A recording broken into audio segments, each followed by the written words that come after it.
Hello guys, welcome to Study India first step of success. स्वागत है आप सभी का India's online education Study India पे। और जैसा कि आप सभी जानते हैं, it's a part of Aditya Infinity Group. तो चलिए सभी जो है जुड़ जाइए और सभी जो है एक दूसरे को शेयर कर दीजिए क्लास को, ताकि जो है और भी बच्चे जो है वो क्या कर सके, क्लास के अंदर जुड़ सके और अपने एग्ज़ाम की प्रिपरेशन अच्छी तरीके से कर सके। शेयर कर दीजिए सभी को।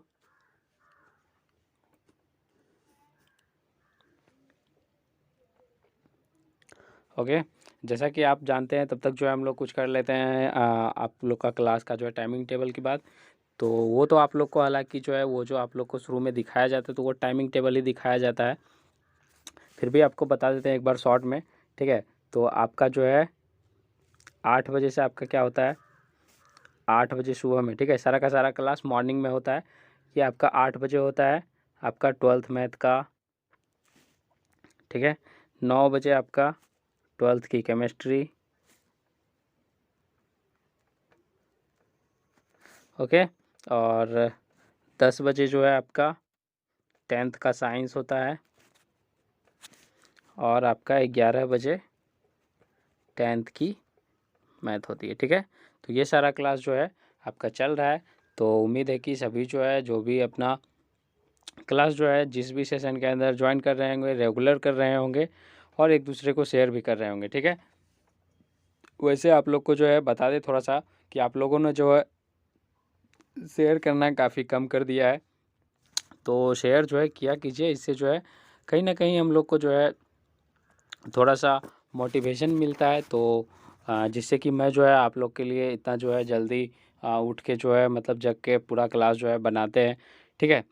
तो डेली आप लोग की क्लास जो है आती है, तो कहीं ना कहीं इसको जो है शेयर किया करो, ठीक है। तभी जो है मुझे भी मोटिवेशन मिलेगा और मैं आप लोग के लिए डेली क्लास लेके आऊँगा, ठीक है। अदरवाइज जो है थोड़ा सा ठीक है, ताकि जो है जितने आप लोग जो है जितने स्टूडेंट्स रहोगे उतना जो है उतना ही जो है ज़्यादा उत्साह मिलेगा, ठीक है। तो इसलिए जो है क्लास को शेयर कर दिया करो। चलिए अब हम लोग जो है चलते हैं अपना मेन सेशन की ओर, ठीक है। तो जैसा कि मैंने कल आप लोग को बताया था कि कल हम लोग क्या करने वाले हैं, तो कल मैंने आप लोग को बताया था फिजिकल प्रॉपर्टीज हम लोग करने वाले हैं। क्या चीज़, हेडिंग दीजिए आप लोग, physical properties. Physical properties of alcohol, Hindi में लिखिए भौतिक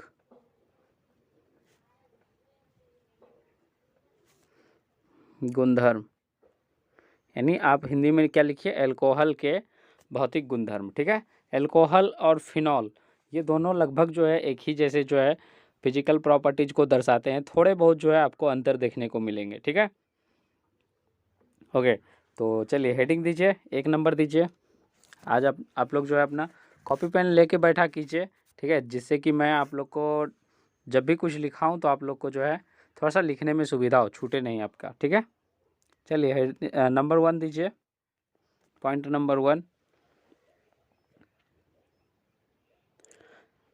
चलिए दे दिए हैं, लिखिए एल्कोहल और फिनॉल का क्वथनांक ईथर और हेलो एल्केन से अधिक होता है। सिंपल सा लिखिए, क्या लिखिए आप लोग, एल्कोहल का क्वथनांक, ठीक है। जो जो आपका थोड़ा सा टिपिकल वर्ड है वो मैं आपको यहाँ पे लिख देता हूँ, ठीक है। लिखिए एल्कोहल का क्वथनांक,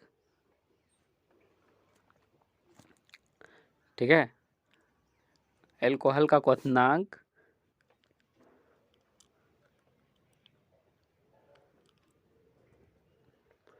किससे किससे, थोड़ा सा वहाँ पे मैंने गलती एक्चुअली बोल गया था। तो यहाँ पे देखिए किससे किससे, ईथर और हेलो एल्केन, हेलो एल्केन से अधिक होता है। मैंने उसमें कम बोल दिया था आपको, ठीक है। हेलो एल्केन से अधिक होता है, ठीक है। ओके, चलिए इंग्लिश मीडियम, इंग्लिश मीडियम लिखिए आप लोग। क्वथनांक क्या होता है? क्वथनांक मतलब वही होता है आपका बॉइलिंग पॉइंट। ओके, तो यहाँ पे लिखिए बॉइलिंग पॉइंट ऑफ एल्कोहल। क्या यहाँ पे बात कर रहे हैं हम? बॉइलिंग पॉइंट की। देखिए boiling point of alcohol is more than ether is more than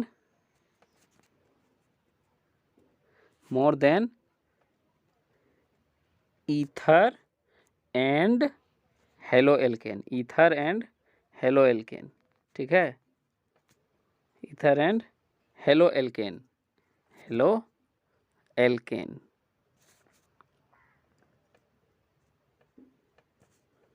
okay, point number 1 हो गया। चलिए ये बात आपको समझ में आ गया कि देखिए अब इसको समझते हैं थोड़ा सा, ठीक है। मैं आपको मतलब देखिए मैंने आज तक जो एनालिसिस किया है तो उसमें मैंने पाया है कि आप लोग जो है, आप लोग चलिए अच्छी बात है, आप लोग कंटेंट पे फोकस कर रहे हैं। आप लोग को जिस दिन जो है कम कंटेंट दिया जाता है और वो कंटेंट थोड़ा सा टिपिकल कम होता है तो आप लोग जो है अच्छे रिस्पांस देते हो, ठीक है। अदरवाइज आप लोग को बताया तो अच्छा चीज़ ही जाता है, ठीक है, बताया आपका पॉइंट एग्ज़ाम के पॉइंट ऑफ व्यू से बताया जाता है, लेकिन आप लोग का जहाँ सा थोड़ा सा मतलब कंटेंट जो है थोड़ा सा लेंदी हुआ या फिर रिएक्शन की बात आई, बस आप लोग क्या करते हो, क्लास को थोड़ा सा देखते हो और उसके बाद जो है कट करके चले जाते हो। तो ये जो है बहुत गलत बात है, ठीक है। ऐसा इसलिए गलत बात है, ये मैं आपको इसलिए नहीं बोल रहा हूँ कि आप लोग कट करके चले जाते हो, लेकिन आप लोग यहाँ से ठीक है कट करके जा रहे हो, लेकिन आप लोग सिलेबस को कट नहीं कर सकते हो, ठीक है। तो सिलेबस के पॉइंट ऑफ व्यू से, एग्ज़ाम के पॉइंट ऑफ व्यू से आपको वो जानना ज़रूरी है। इसी वजह से मैं आपको, हालांकि मैंने अब थोड़े से जो है आपको कम भी किया हुआ है, ओके, जिससे कि आप लोग को डिफ़िकल्ट जो है वो ना लगे ज़्यादा। ओके, चलिए इसको थोड़ा सा समझ लेते हैं। देखिए एल्कोहल, मेरा बात समझिएगा, एल्कोहल जो होता है इसका बॉइलिंग पॉइंट, इसका बॉइलिंग पॉइंट किसको बोलते हैं? यानी कि क्वथनांक, ठीक है। एल्कोहल का जो क्वथनांक होता है ये जो होता है आपका, ये आपका ईथर, जितने भी ईथर होंगे, ठीक है, ईथर और आपका हेलो एल्केन, हेलो एल्केन, ये दोनों चीज़ से क्या होते हैं आपका अधिक होते हैं। क्या होते हैं? अधिक होते हैं, ठीक है। इसका क्वथनांक क्या होता है? ईथर और हेलो एल्केन से अधिक होते हैं। पॉइंट नंबर 1 हो गया आपका। पॉइंट नंबर 2 दीजिए। Okay, point number 2। ओके, तो पॉइंट नंबर 2 में लिखिए कि एल्कोहल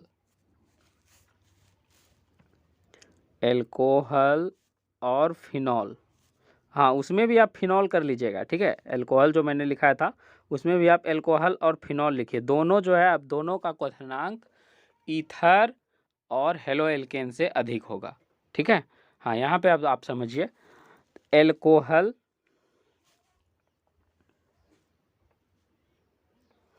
एल्कोहल और फिनॉल दोनों क्या होते हैं? दोनों जल में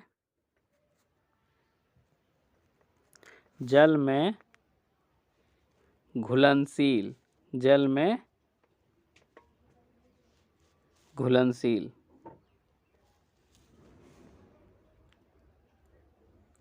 ओके, दोनों क्या होते हैं? जल में घुलनशील होते हैं, ठीक है। एल्कोहल और फिनॉल जल में घुलनशील होते हैं। ध्यान दीजिए, ये क्या होता है? जल में आसानी से घुल जाता है, ठीक है। दोनों कौन कौन? एल्कोहल और फिनॉल। ओके, इंग्लिश मीडियम में लिखिए आप लोग। इसमें तो ज़्यादा टिपिकल वर्ड कुछ नहीं है, it is solute in water, और क्या, ठीक है। Alcohol and phenol are solute in water, यानी ये क्या होते हैं, जल में घुलनशील होते हैं। ओके, चलिए नेक्स्ट पॉइंट दीजिएगा, point number 3। Okay, point number 3 लिखिए। तो पॉइंट नंबर 3, चलिए पॉइंट नंबर 3, पॉइंट नंबर 3 में आप लोग लिखिए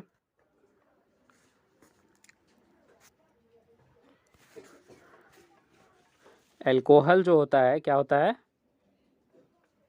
लिखिएगा अल्कोहल और फिनॉल, अल्कोहल और फिनॉल में कार्बन की संख्या बढ़ने पर, कार्बन की संख्या बढ़ने पर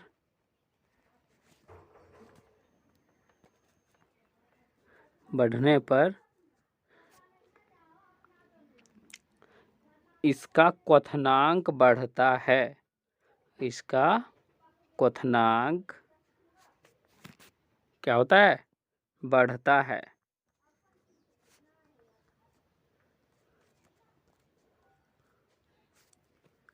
इंग्लिश मीडियम लिखिए।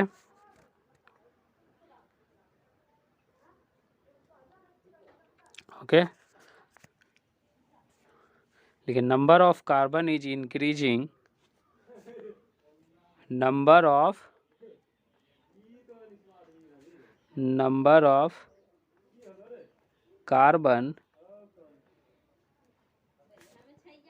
is increasing in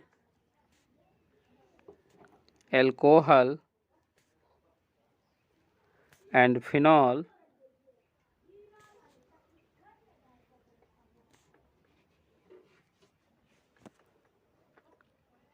then its boiling point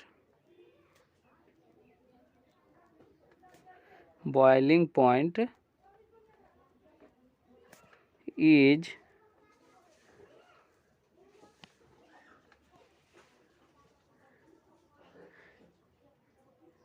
increasing.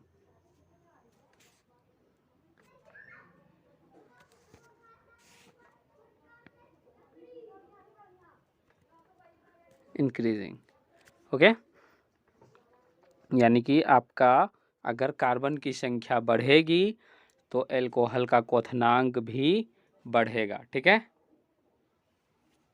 Okay, चलिए नोट कर लिए होंगे आप। नेक्स्ट देखिए पॉइंट नंबर 4। ओके, आप लोग तो टिपिकल चीज़ समझना नहीं चाहते हो, तो इसलिए थोड़ा सा जो है यहाँ पे मैं शॉर्टकट में सिर्फ और सिर्फ क्या कर रहा हूँ, यहाँ पे आपको उतना ही जो है जो इम्पोर्टेंट है सिर्फ वही लिखवा रहा हूँ। ठीक है, तो ध्यान से कम कम इतना जो है आप लोग क्या कीजिएगा, इतना रिमेंबर करने का कोशिश कीजिएगा और इसको जो है आप याद रखने का कोशिश कीजिएगा। ठीक है, ओके, पॉइंट नंबर 4 दीजिए, बस ये लास्ट पॉइंट है, इसकी फिजिकल प्रॉपर्टी ख़त्म। उसके बाद हम लोग केमिकल प्रॉपर्टी का देख लेंगे। ठीक है, केमिकल प्रॉपर्टी में आप लोग को पता है कि आप लोग को क्या पढ़ना है, रिएक्शन ही पढ़ना है, तो थोड़ा सा पेशेंस रखिएगा, उसमें मैं आपको ज़्यादा रिएक्शन नहीं पढ़ाऊँगा। ठीक है, कुछ कुछ जो रिएक्शन होंगे उसको सिर्फ लिया जाएगा। ठीक है, अदरवाइज आपको NCERT वाला जो है बुक जिसके पास नहीं है तो PDF व्हाट्सएप पे जो है दे देता हूँ। ठीक है, तो वहाँ से आप जो है पढ़ लीजिएगा, PDF आपको हिंदी इंग्लिश दोनों मीडियम में मिल जाता है। ठीक है, तो पॉइंट नंबर 4 दीजिए, जैसे मैं लिख रहा हूँ आप वैसे ही लिखिएगा। ठीक है, PK और यहाँ K के नीचे में थोड़ा सा छोटा सा A दीजिएगा। ठीक है, यानी कि PKA का मान बढ़ने पर, का मान बढ़ने पर अल्कोहल और phenol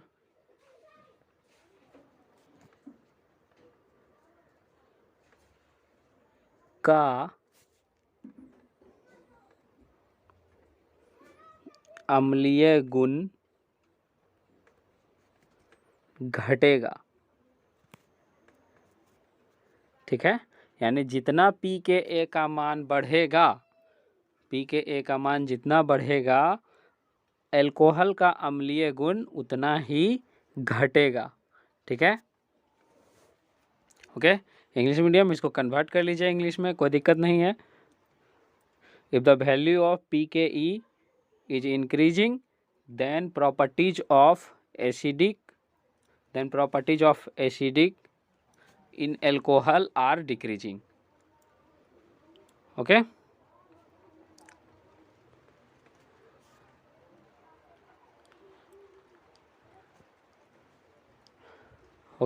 the value of pKe is increasing, then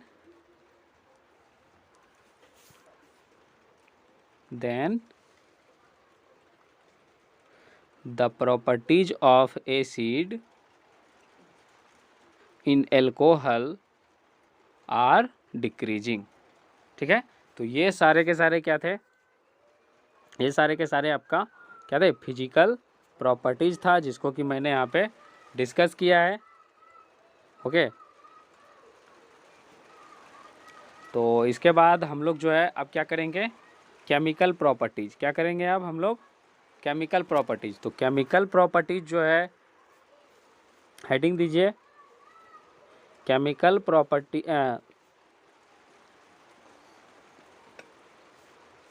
यहाँ पे हेडिंग दीजिए आप लोग chemical properties,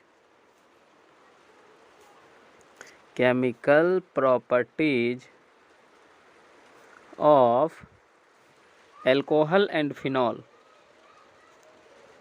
alcohol and phenol, alcohol and phenol. Hindi में लिखिए, अल्कोहल और फिनॉल के रासायनिक गुण, अल्कोहल और फिनॉल के रासायनिक गुण। ठीक है, डैश दीजिए और उसके बाद जो है लिखना स्टार्ट कीजिए। ठीक है,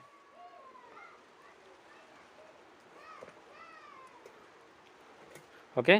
तो रासायनिक गुण सबसे पहले समझिए यहाँ पे कि रासायनिक गुण जो है, किसी भी चीज़ का रासायनिक गुण होता क्या है और इसको जो है किस तरह से डिफाइन करते हैं। ठीक है, तो रासायनिक गुण की बात करें तो यहाँ पे रासायनिक गुण जो है वो होता है, ठीक है, रासायनिक गुण जो है वो होता है, जैसे कि मान लीजिए कि आप अल्कोहल है और फिनॉल है, अल्कोहल या फिनॉल दोनों में से कुछ भी है, तो वो जो है कौन सी चीज़ के साथ, यानी कौन सी चीज़ के साथ जो है, कौन सा थिंग्स के साथ जो है वो कैसे रिएक्शन करेगा। ठीक है, तो उसी को हम लोग जो है क्या बोलते हैं, रासायनिक गुण बोलते हैं। ठीक है, इतना बात आपको समझ में आ गया होगा।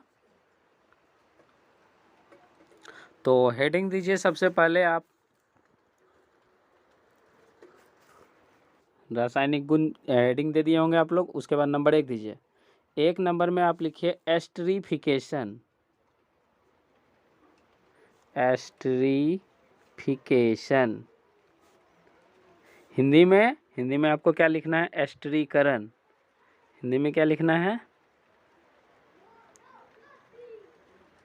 एस्टरीकरण। ओके, डैश दीजिए। देखिए, इसमें मैं आपको सिर्फ क्या करता हूँ, रिएक्शन बता देता हूँ, क्योंकि वो ज़्यादा इम्पोर्टेंट है, और थ्योरी जो है आप खुद से लिख लीजिएगा। ठीक है, यहाँ पे मैं एक का थ्योरी आपको बता दूंगा, उसके बाद जो है आप थ्योरी खुद से लिख लीजिएगा। ओके, चलिए इसका रिएक्शन हम लिख रहे हैं पहले, उसके बाद जो है आप थ्योरी लिखाऊंगा, ठीक है। एक इसका थ्योरी मैं आपको बता दूंगा, बाकी बाद अगला जो भी रिएक्शन आएगा उसका थ्योरी आप खुद लिख लीजिएगा। जैसा कि मैं आपको हमेशा बोलता हूँ कि खुद से करने का कोशिश किया करो, तो वही खुद से करने का कोशिश किया करो, ठीक है। अच्छा, सबसे पहले जो है आप सिंबल पहचानिए। ROH यानी एल्काहिल के साथ जब OH समूह जुड़ा हुआ रहता है तो उसको क्या बोलते हैं? एल्कोहल।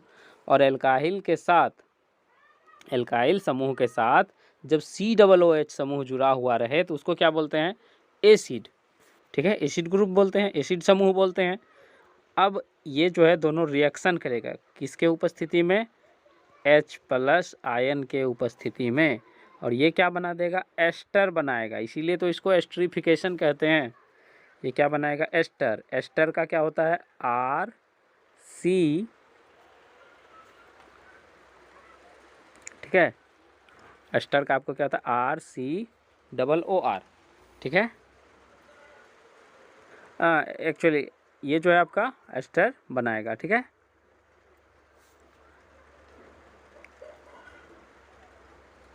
और प्लस में क्या बनाएगा? जल, ठीक है। यहाँ पे देखिए आप, ये जो है ये आपका क्या बनाएगा? एस्टर बनाएगा और जल बनाएगा, इसीलिए इसका नाम जो है मेन प्रोडक्ट क्या बन रहा है यहाँ पे? ये जो है एस्टर होता है, ठीक है। और इसीलिए इसको क्या बोलते हैं? एस्टरीफिकेशन यानी एस्टरीकरण बोलते हैं, ठीक है। एस्टर का निर्माण इसमें होता है। तो इसकी थ्योरी आप किस तरह से लिखिएगा? इसकी थ्योरी लिखिएगा, ये देखिए ये क्या है आपका? ये क्या है? ये आपका एल्कोहल है। सबसे पहले एल्कोहल, इसको जो है इंग्लिश में भी एल्कोहल ही बोलते हैं, तो यहाँ पे हिंदी इंग्लिश का कोई दिक्कत नहीं, ठीक है। यहाँ पे आपका ये आपका एसिड है, जिसको कार्बोक्सिलिक अम्ल भी कार्बोक्सिलिक समूह भी बोला जाता है। तो और ये जो है आपका, ये क्या है? एस्टर,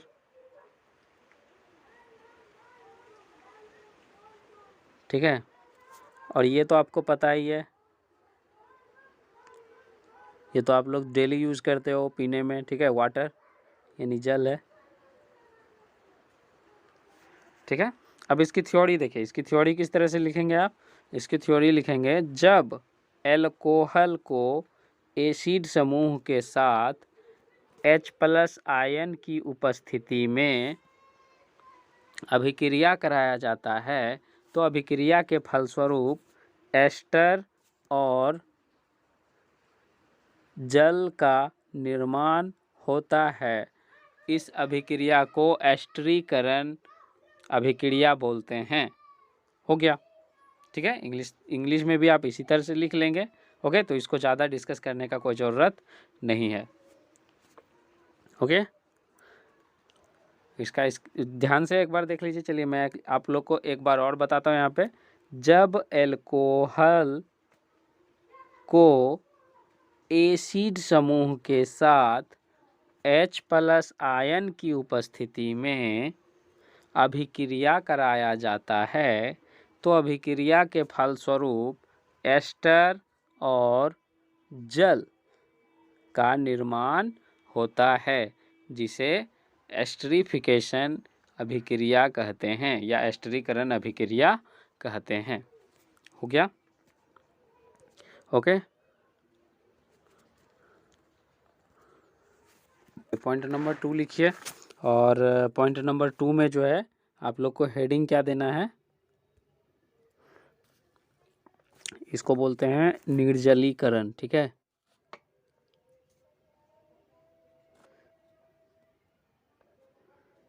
निर्जलीकरण बोलते हैं, निर्जलीकरण अभिक्रिया होता है ये, ठीक है। और यहाँ पे कट गया था,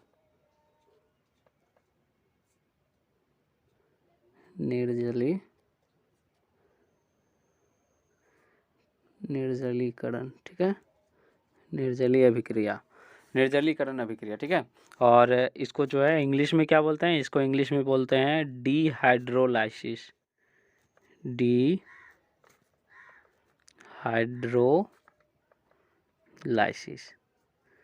डिहाइड्रोलाइसिस रिएक्शन, ठीक है।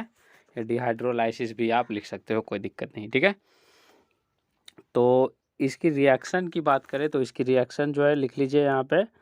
तो इसकी रिएक्शन किस तरह से होगा, देखिए सबसे पहले ये क्या होगा, प्राइमरी अल्कोहल, उसके बाद सेकेंडरी अल्कोहल, उसके बाद टर्सरी अल्कोहल। ये तीनों में जो है क्या होता है, तीनों जो है आपको एक ही है, बस फर्क सिर्फ क्या है कि आपको अलग अलग जो है उत्प्रेरक लेना होगा, यानी कैटेलिस्ट जो है वो अलग अलग यहाँ पे प्रयोग होने वाला है।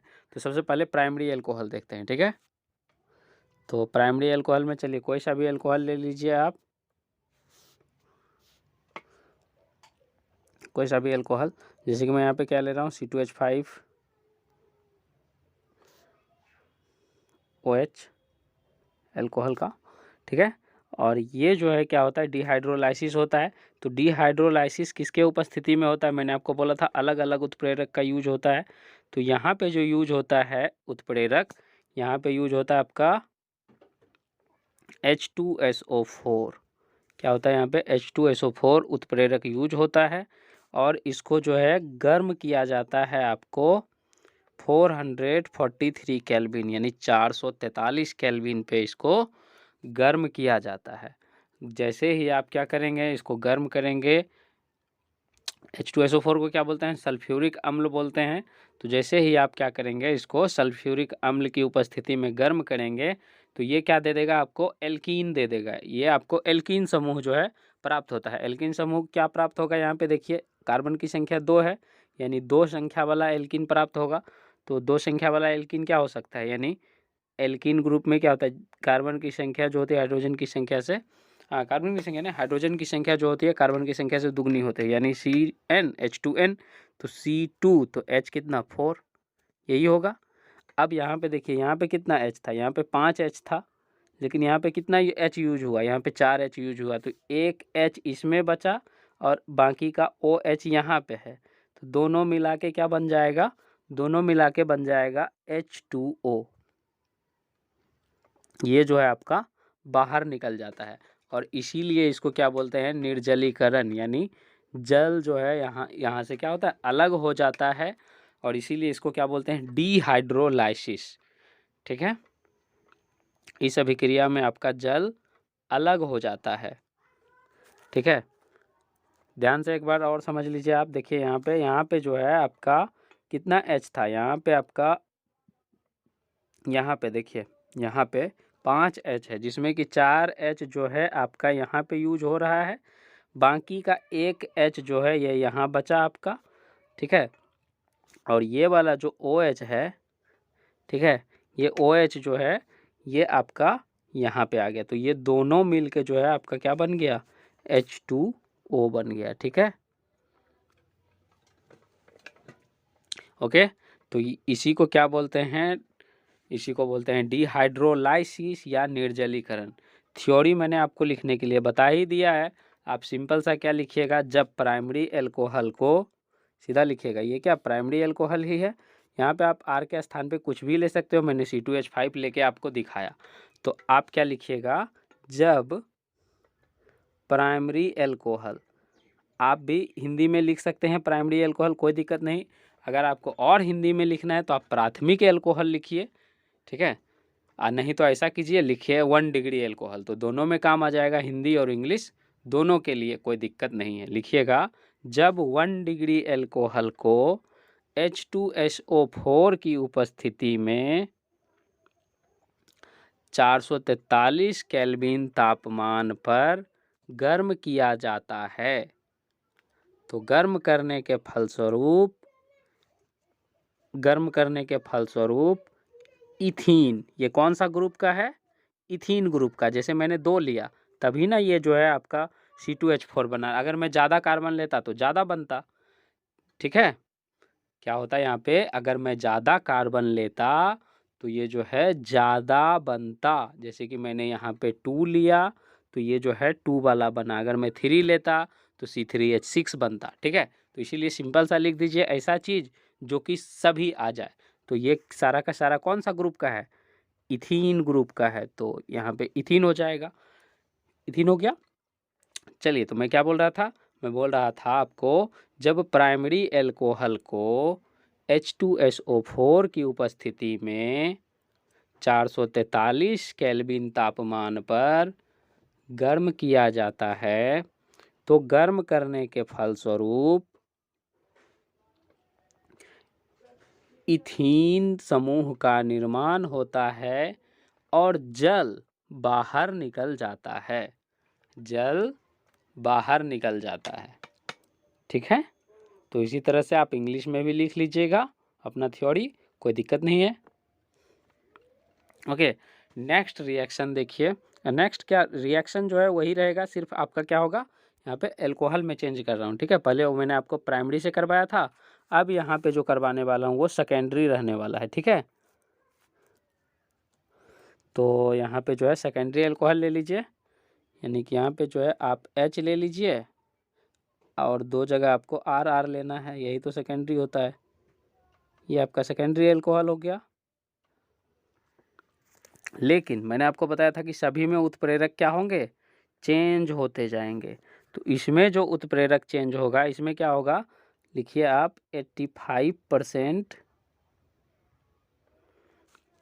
H3PO4 H3PO4 यही उत्प्रेरक का जो है यहाँ पे यूज होता है। ठीक है, और ये जो है ये भी क्या बनाता है, ये भी आपका क्या बनाएगा, एथीन समूह ही बनाएगा। ओके, ये भी क्या बनाएगा, आपका एथीन समूह ही बनाएगा। ठीक है, तो ये जो है एथीन समूह कैसे बनाएगा ये भी आप देख लीजिए थोड़ा सा। सबसे पहले बाहर क्या निकलता है, H2O।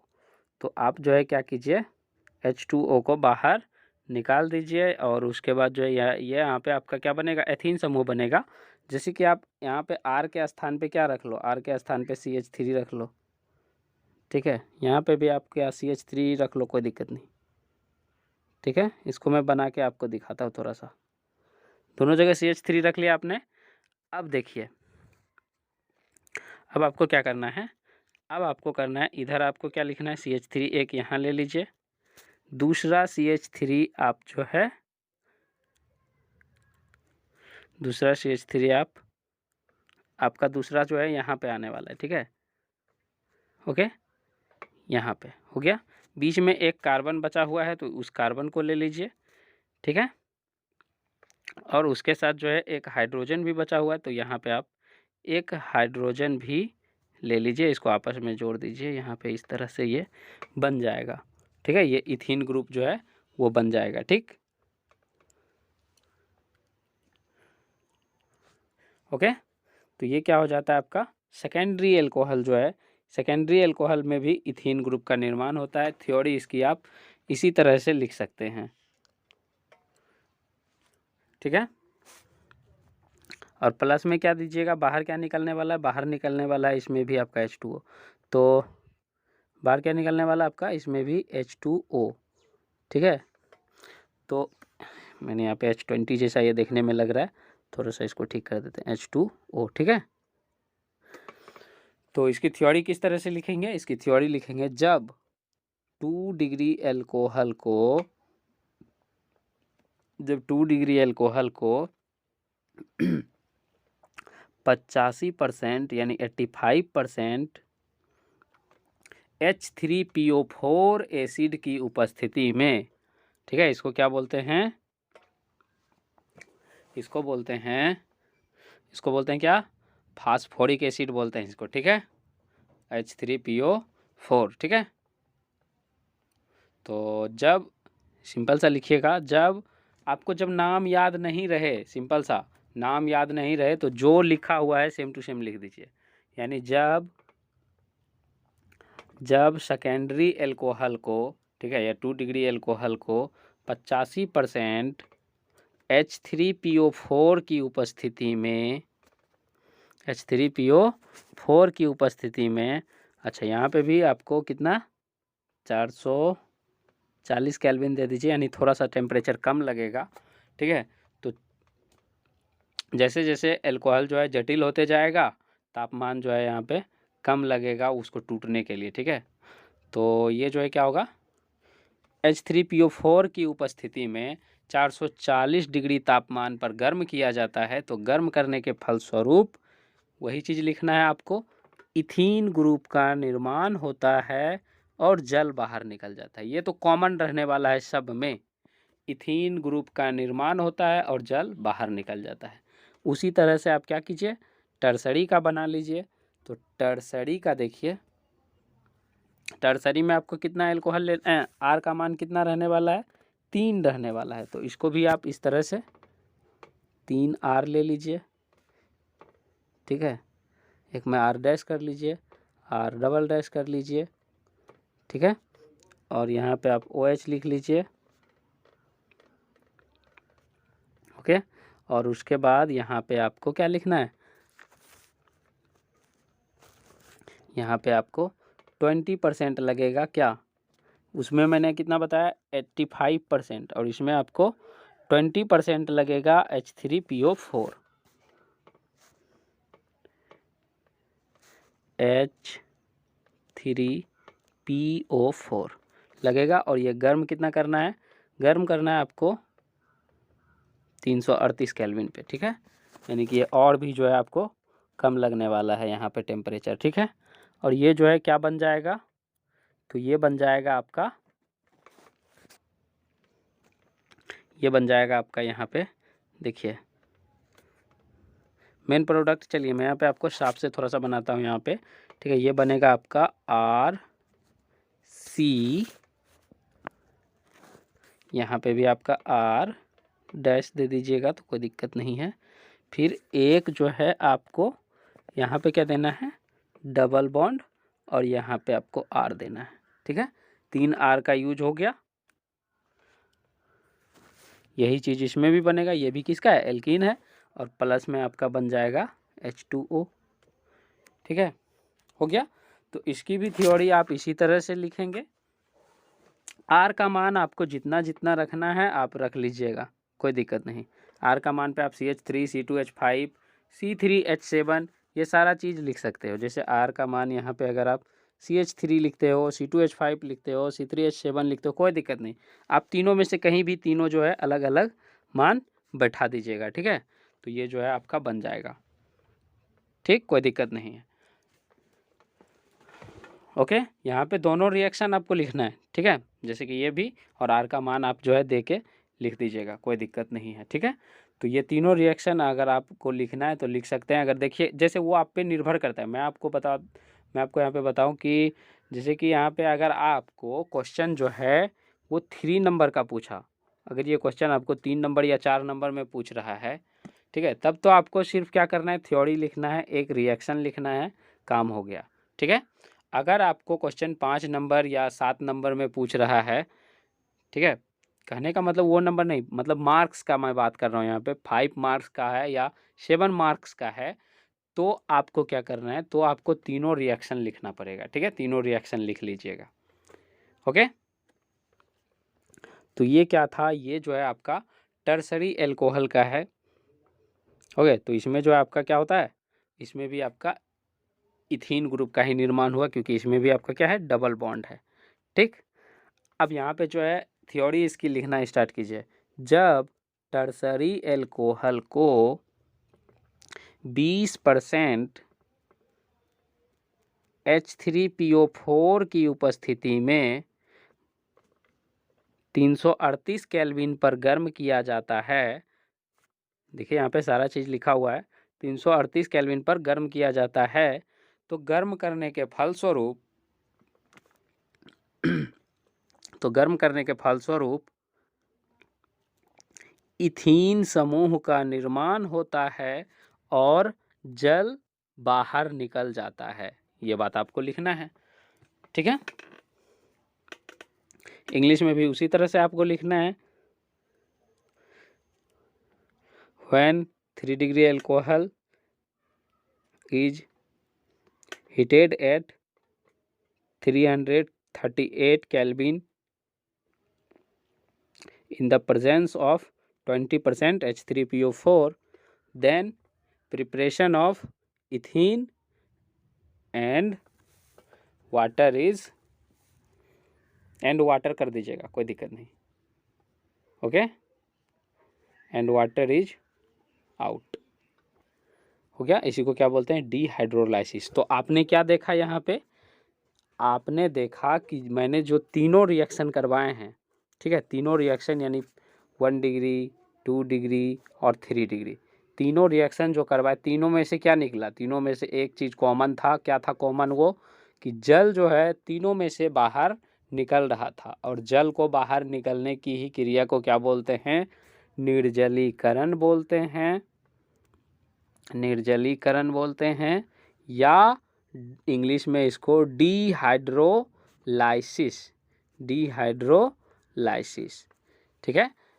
तो यही जो है आपका, थोड़ा सा मैंने आपको फिजिकल केमिकल प्रॉपर्टीज़ दोनों पढ़ाया, बाकी के जो भी केमिकल प्रॉपर्टीज़ हैं वो मैं आपको कल बताने वाला हूँ, ठीक है। तो कंटिन्यू जो है क्लास में बने रहिए, और एक दूसरे को जो है शेयर इसको किया कीजिए, ठीक है। तो इससे जो है कहीं ना कहीं जो है मेरा भी जो है आपका मतलब क्लास बनाने के लिए उत्साह बढ़ता है, जिससे कि मैं आप लोग के लिए रोज़ जो है, अब आप लोग एक बात बताइए, आप लोग का क्लास जो है वो कितना, मैंने आपको 30 to 35 मिनट का बनाना चाहिए, लेकिन ये जो है कभी कभी आपका कितना 45 मिनट का बन जाता है, 50 मिनट का बन जाता है। तो ये क्यों होता है, ये होता है कि जब मैं पढ़ाने लग जाता हूँ तो मैं जो है सोचता हूँ क्यों ना इसको भी ख़त्म कर दें, ठीक है।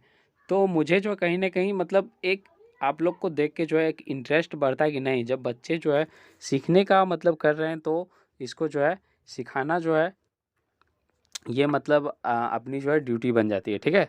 तो इसलिए जो है आप लोग जो है ज़्यादा से ज़्यादा इसे शेयर कीजिए, क्योंकि जितना ज़्यादा जो है आप लोग शेयर करेंगे तो उतना ज़्यादा जो है मैं आप लोग के लिए अच्छे से अच्छे क्लास जो है वो आप लोग के बीच लेके आ सकूँगा, ठीक है।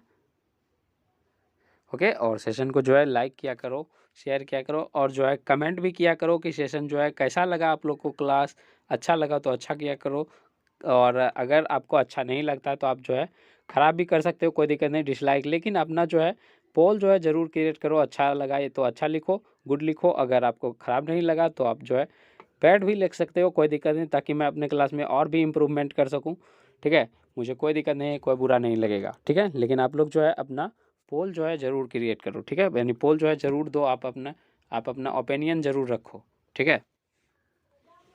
ओके, तो इसके साथ ही जो है मिलते हैं आप लोग को नेक्स्ट क्लास में।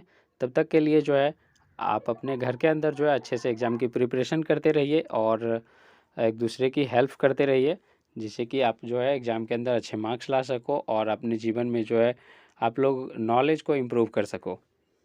ओके, तब तक के लिए bye bye and have a nice day.